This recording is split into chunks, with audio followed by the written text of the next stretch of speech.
I want to thank Senator Johnson for his leadership on this and for standing up last week and saying, no, we should not go on recess. We should stay here and address the fiscal crisis that our country faces right now.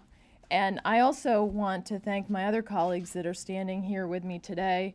I certainly want to thank Senator Sessions, who is the ranking member on the Budget Committee, Senator Corker, Senator Wicker, and Senator Kay Bailey Hutchison, who helped us come together over the weekend to say, while Libya is an important issue, right before us, right now, is the fiscal crisis that we need to address right now. And that's why we're back. That's why we are not on recess.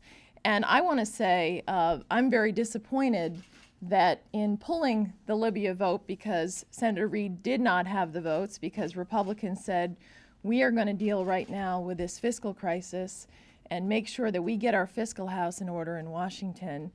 He's brought forward this non-binding sense of the Senate resolution, and we're here to work on real legislation that is going to address this fiscal crisis. Republicans have proposed a balanced budget amendment. Senator Corker, who I know will speak, has proposed a CAP Act to cap spending to bring us on a responsible trajectory going forward in terms of how much money that we're spending.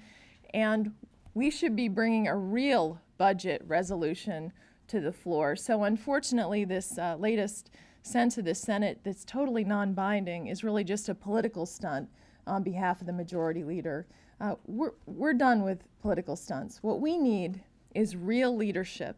And real leadership means that we're ready to roll up our sleeves and get together to put together legislation that is going to reduce spending, going to bring us to a balanced budget, and so that all of us can make sure that we're leaving for our country.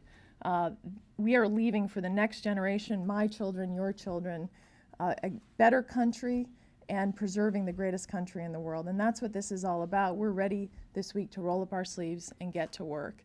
And with that, I would like to introduce Senator Kay Bailey Hutchison from Texas, and I want to thank her for her leadership in bringing us together on this important vote. I just wanted to say that, you know, the notion that not having a budget, that is very significant. I mean, look at the drama we went through on the continuing resolutions. It's no way to run a government, number one. And number two, there's not a business in this country, there's frankly not a family in this country that doesn't lay out to have a plan on what they have coming in and what they're spending.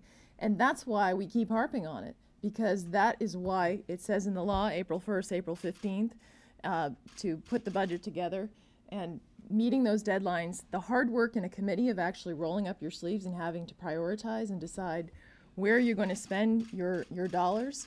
I mean, that's why we keep talking about it, and I think it's so important. And again, I'm the newest member of the Budget Committee, and I can't describe my frustration of not being able to do the real work of that committee, which I wanted to be on, because I think it is one of the most important jobs we can do, and to keep kicking this can down the road, I think is completely irresponsible.